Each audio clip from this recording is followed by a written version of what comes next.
जी बेटा, हमने स्टार्ट कर दिया था न्यूटन थर्ड लॉ को और आई होप सो कि आपने वो लेक्चर ध्यान से सुना होगा।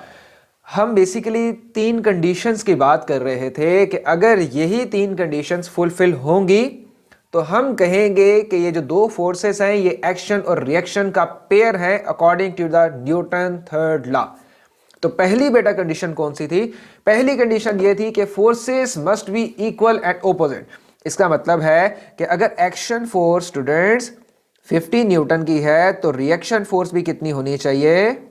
रिएक्शन फोर्स भी 50 न्यूटन की ही होनी चाहिए। अगर ज्यादा होगी तो हम कहेंगे कि ये रिएक्शन और रिएक्शन फोर्स का एक दूसरे का पेयर नहीं है। ओके हो गया।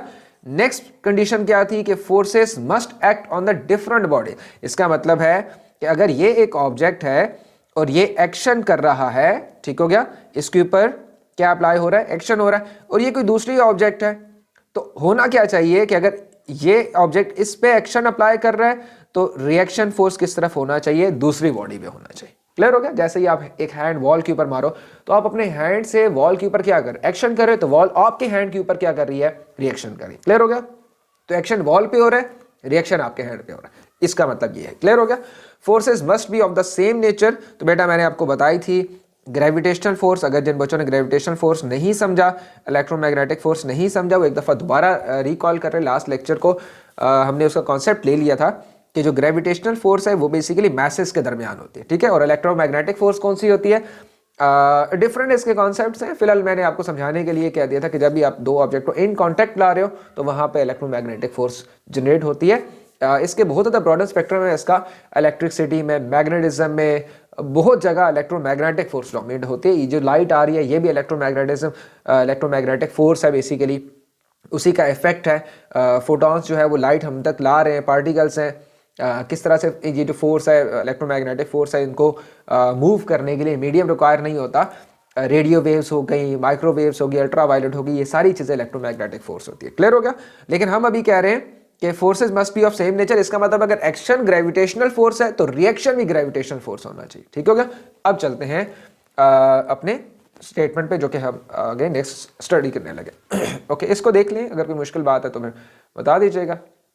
ओके जी, अब बेटा जरा ध्यान दीजिएगा। आपने बिल्कुल सारे काम छोड़ के आराम सुकून से इस कॉन्सेप्ट को जरा ध्यान से समझना है ताकि आपको हमेशा के लिए समझ आ जाए। अब जरा ध्यान से देखिएगा, ये जो ऑब्जेक्ट है इसके नीचे मैंने एक एरो लगाया हुआ है। क्यों लगाया हुआ है? क्योंकि अर्थ डिमांड कर रही है just because due to attraction कि ये जो ऑब्जेक्ट है ये नीचे आए। ऐसा ही है ना? तो ये फोर्स कौन सी हो गई? ये फोर्स बेटा हो गई एक्शन फोर्स हो गई। कौन सी फोर्स हो गई? एक्शन फोर्स हो गई। तो एक्शन कौन कर रहा है? कौन कर रहा है? अर्थ कर रहा है। कौन? इस ऑब्जेक्ट के ऊपर, ताकि ये किधर आए? नीचे आए।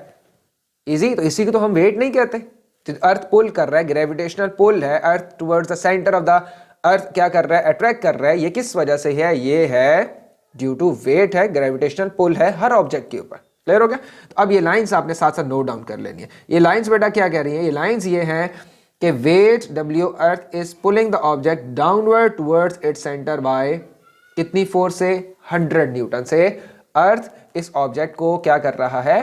पुल कर रहा है। ऑब्वियसली जितना इसका मास है उसके मुताबिक इसका क्या आ गया? वेट आ गया। वही इसकी ग्रेविटेशनल पुल होगी। वही फोर्स है, वही एक्शन फोर्स है जो कि अर्थ इस ऑब्जेक्ट के ऊपर नीचे की तरफ अप्लाई कर रही है। इजी हो गया? ये एक्शन फोर्स। अब देखिएगा स्टूडेंट, तो according to the gravitational force object is also pulling the earth upward with the same force by 100 newton. इसका मतलब है ये अर्थ चाहती है कि ये जो ऑब्जेक्ट है बेटा ये किधर आए? नीचे आए, और इसके ऊपर फोर्स एक्सर्ट करिए 100 न्यूटन। और ऑब्जेक्ट भी यही चाहता है कि ये जो अर्थ है ये ऊपर की तरफ आए। कितनी फोर्स इस पे लगा रहा है? 100 न्यूटन ही लगा रहा है। तो पहली कंडीशन क्या?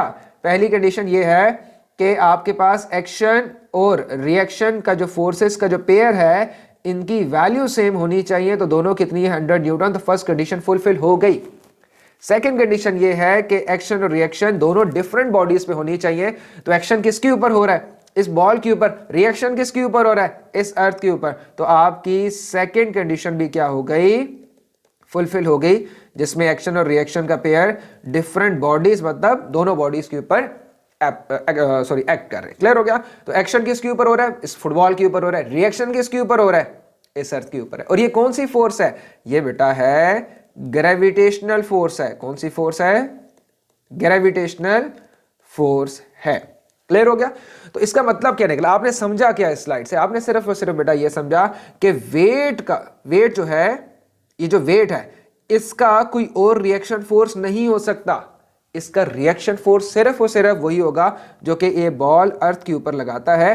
तो अर्थ के सेंटर से एक आप एरो बनाओगे और इसको ऊपर की तरफ लेके आओगे, जो कि ये बताएगा कि ये कौन सी फोर्स है, ये है रिएक्शन फोर्स है। ठीक हो गया? सो ये दो तीन बातें थी, आई होप सो कि आपको समझ आ गई होंगी। इसको दोबारा एक नए अंदाज से अंडरस्टैंड करते। देखें ऑब्जेक्ट किधर आ गया, क्यों? क्योंकि 100 न्यूटन फोर्स से अर्थ तो ऊपर आ नहीं सकती ना, तो कौन ऊपर आ सकता है? ऑब्वियसली सिर्फ और सिर्फ ये बॉल ही ऊपर आ सकती है। इजी? ओके अब चेक कीजिएगा। अब बेटा प्रॉब्लम क्या है? प्रॉब्लम ये है कि ये जो ब्लॉक है, इतना बड़ा आपको ब्लॉक नजर आ रहा है, इस ब्लॉक को आपने एक टेबल के ऊपर रख दिया और नीचे क्या है? नीचे बेटा ये देख लो, ये मैंने एक अर्थ को प्लेस कर दिया। इसका मतलब है सिंपल सा केस है, ये टेबल है, एक टेबल के ऊपर लैपटॉप पड़ा है, ये कोई बॉक्स वगैरह पड़ा है। ठीक हो गया? और उस बॉक्स के ऊपर, उस बॉक्स से नीचे टेबल है, और टेबल किसके ऊपर पड़ा है स्टूडेंट्स? टेबल है इस टाइम अर्थ के ऊपर पड़ा है। इजी हो गया? अच्छा अब बेटा आप लोगों को ध्यान से समझना है, अगेन फोकस ध्यान से कीजिएगा, कंसंट्रेशन आपकी चाहिए मुझे यहाँ पे। ठीक है? अच्छा अब इस ब्लॉक का पहली चीज क्या है? इस ब्लॉक का वेट है जो कि कहां से कहां ला रहा है, इसको डाउनवर्ड नीचे ला रहा है। ये वेट क्या है? ये वेट ग्रेविटेशनल पुल है ड्यू टू अर्थ। इजी? ये वेट चेंज हो सकता है ना, अगर मैं ये नीचे मार्स रख दूं, नीचे मून रख दूं, तो ऑब्वियसली वेट डिफरेंट हो गया। इसका मतलब वेट कौन अप्लाई कर रहा है? अर्थ, बॉडी अप्लाई नहीं कर रही, ये वेट है नीचे की तरफ, ग्रेविटेशनल पुल है जो कि अर्थ अप्लाई कर रहा है। क्लियर हो गया? अब हो क्या रहा है, जैसे मैंने आपको ये कहा कि ये जो पेन है ये भी ये चाहता है कि अगर अर्थ इसके ऊपर 50 न्यूटन की फोर्स नीचे लगा रही है, तो ये बेटा ग्रेविटेशनल फोर्स के मुताबिक ये अर्थ को चाहता है कि 50 न्यूटन से ऊपर खींचूं। अब 50 न्यूटन से अर्थ तो ऊपर आने से रही, तो कौन नीचे आ जाता है? पेन नीचे इसलिए आ जाता है। आई बात समझ के नहीं आई? गुड। अच्छा अब ध्यान से देखिएगा, ये जो अर्थ है, अर्थ को कौन ऊपर खींच रहा है? वेट ऊपर खींच रहा है। तो ये दोनों लास्ट जैसे स्लाइड में हमने डिस्कस किया था, ये दोनों एक्शन और रिएक्शन का बेटा क्या हो गए? ये तो बेटा पेयर्स हो गए। अब जरा ध्यान से देखिएगा, अब लिखा आएगा, चेक कीजिएगा। ले जी, वेट क्या है? Earth is pulling the object downward towards its centre by 100 newton. ये वाला लास्ट वाला केस हो गया। सो ये दोनों क्या है? एक्शन और रिएक्शन का पेयर। अब मैं इन दोनों को हटा रहा हूं। ओके सो ये बेटा क्या हो गया? एक्शन और रिएक्शन का पेयर। इन्होंने सारी कंडीशंस फुलफिल की हैं और ये ग्रेविटेशनल फोर्स है। ठीक हो गया? ओके अब जरा ध्यान दीजिएगा, बस आपने ध्यान देना है कि ये सेंटर से एक एरो लगता है और इसका भी अर्थ के सेंटर से एक एरो लगेगा। बस आपने ये चीज का ध्यान रखना है। ओके हो गया? अच्छा जी बेटा अब ध्यान से देखिएगा, अब एक और फिनोमेना इसी कॉन्सेप्ट में आने लगा। Push of block on table. ऐसा ही है ना कि आपका लैपटॉप, आपका ये जो ब्लॉक है, ये तो नीचे जाना चाहता है अर्थ के पास। इसको कौन रोक रहा है? कौन रोक रहा है? रेजिस्ट कौन कर रहा है? ये टेबल कर रहा है। तो ये टेबल के ऊपर क्या लगा रहा है? ये टेबल के ऊपर पुश लगा रहा है, क्या जाने के लिए? नीचे जाने के लिए, ताकि टेबल मेरे रास्ते से हटे। इसका मतलब ये ब्लॉक इस टेबल के ऊपर क्या लगा रहा है स्टूडेंट्स? ये लगा रहा है push of block on table. ये क्या है? ये एक्शन है। क्लियर?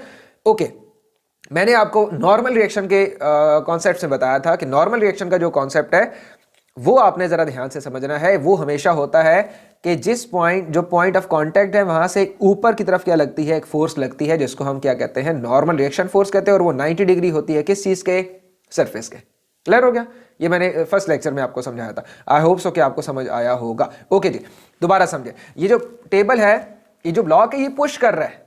ये इसका टेबल से कोई लेना देना नहीं है। ब्लॉक नीचे जाना चाहता है, टेबल खामखा दरमियान में आ गया। तो ये टेबल के ऊपर क्या लगा रहा है? एक पुश लगा रहा है नीचे जाने के लिए, लेकिन इसका वेट अर्थ से कनेक्टेड है, वेट टेबल से कनेक्टेड नहीं है। बात समझ आ रही कि नहीं आ रही? तो push of block on table.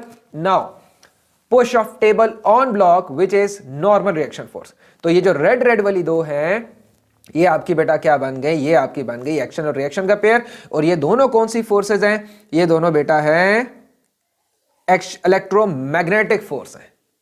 Easy हुआ कि नहीं इजी हुआ? ठीक है दोबारा ध्यान दीजिए, ये नीचे की तरफ पुश लगा रहा है। कौन लगा रहा है? ये ब्लॉक लगा रहा है इस टेबल के ऊपर। तो टेबल इसके ऊपर एक रेजिस्टिव फोर्स लगा रहा है जिसको हम कहते हैं नॉर्मल रिएक्शन फोर्स कहते हैं। सो ये दोनों बेटा आपस में कौन सी फोर्सेस हो गए? Electromagnetic force. तो मैंने आपको बताया था ना कि इलेक्ट्रोमैग्नेटिक फोर्स को आप ऐसे समझिए, जब भी दो चीजें किस में आ रही हैं? इन कांटेक्ट आ रही हैं तो वहां पे जो फोर्सेस जनरेट होंगी वो इलेक्ट्रोमैग्नेटिक फोर्स होंगे। ये दोनों हाथ मैंने क्या कर लिया, टच कर लिए ना, क्लियर हो गया। इनके दरमियान ये जो फोर्स है ये कौन सी फोर्स है, एक तो ये एक फोर्स तो ये है ना कि दोनों मैसेज एक दूसरे को अट्रैक्ट कर रहे हैं, वो वाली नहीं, जो कि इसके एटम, मेरे हाथ के एटम्स इस हाथ के एटम से क्या कर रहे हैं, इन कांटेक्ट आ रहे हैं। ये इलेक्ट्रॉन और इलेक्ट्रॉन के दरमियान रिपल्जन है, न्यूक्लियस प्रोटॉन्स और इलेक्ट्रॉन्स के दरमियान अट्रैक्शन है, और जब हद से ज्यादा क्लोज आएंगे तो फिर रिपल्सिव फोर्स एक डोमिनेट हो जाती है प्रोटॉन और प्रोटॉन के दरमियान, मतलब न्यूक्लियस और न्यूक्लियस के दरमियान। तो ये जो फोर्सेज है जब इन कांटेक्ट आता है, इसकी वजह से ये जो नॉर्मल रिएक्शन फोर्स जनरेट होती है इसको हम इलेक्ट्रोमैग्नेटिक फोर्स कहेंगे। क्लियर हो गया। तो अब आपने बेटा क्या देखा, इस स्लाइड को दोबारा देखिए, ये चेक करें। आपने पहली चीज देखी वेट और नीचे वाला एक और वेट, क्लियर हो गया। ऑब्जेक्ट चाहता है अर्थ ऊपर आए, अर्थ चाहती है ऑब्जेक्ट नीचे आए, क्लियर हो गया। ये ग्रेविटेशनल फोर्स है, क्यों, क्योंकि एक दूसरे को अट्रैक्ट कर रहे हैं।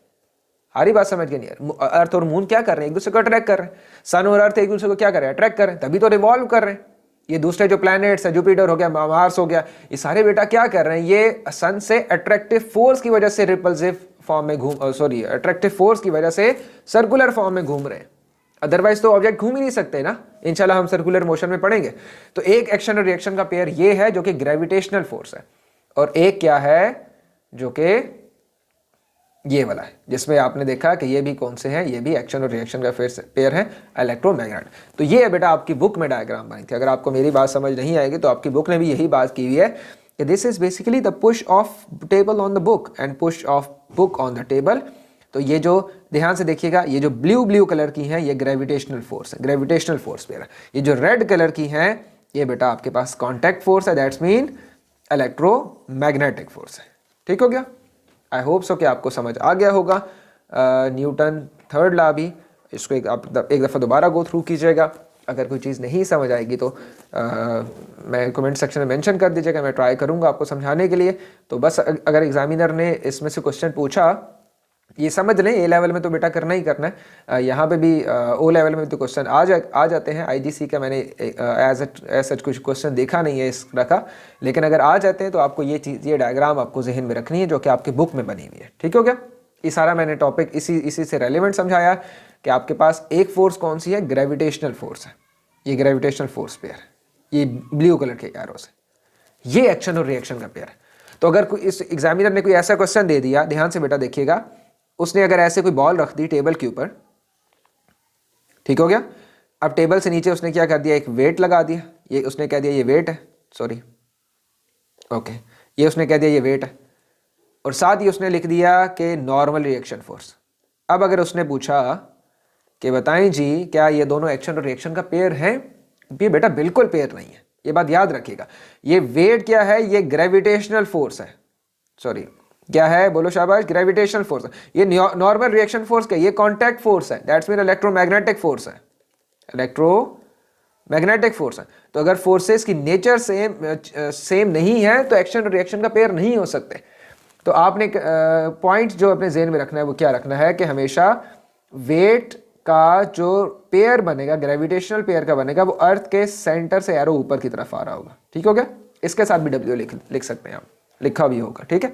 तो ये दोनों क्या है, एक्शन और रिएक्शन का पेयर है। लेकिन अगर बीच में कोई टेबल आ गया तो फिर यहाँ पे नॉर्मल रिएक्शन फोर्स ऊपर की तरफ होगी और एक और फोर्स नीचे की तरफ होगी, जिसके साथ लिखा होगा push of table on book, लिखा होगा push of book on table. Clear हो गया, ये लिखा होगा। तो आई होप सो कि अब आपको अंडरस्टैंडिंग हो गई होगी। हर चीज़ बेटा आसान नहीं होती, कुछ में टाइम लगता है हर चीज़ को समझने के लिए। बस आपका काम क्या होना चाहिए कि अगर एक दफ़ा समझ नहीं है उसको बार बार समझे, उसको फिर ट्राई करें, डिफरेंट सोर्सेज से ट्राई करें। अगर यहाँ से समझ नहीं आई तो किसी और सोर्स से समझने की ट्राई करो, वहाँ से समझ आ जाए, फिर दोबारा इस लेक्चर पे आओ तो देखो फिर कि क्या आपका एक कॉन्सेप्ट बिल्डअप हो रहा है कि नहीं हो रहा, और फिर उसी कॉन्सेप्ट को आपने पास पेपर में अप्लाई करना है। तो इंशाल्लाह आपके लिए सब चीज़ें स्मूथ हो जाएंगे। तो इंशाल्लाह नेक्स्ट लेक्चर में मिलते हैं, सर्कुलर मोशन को स्टडी करते हैं, और उसके बाद सेंटर ऑफ मास या सेंटर ऑफ ग्रेविटी को भी डील करना है। तो इंशाल्लाह नेक्स्ट लेक्चर में मुलाकात करते हैं। अल्लाह हाफिज़।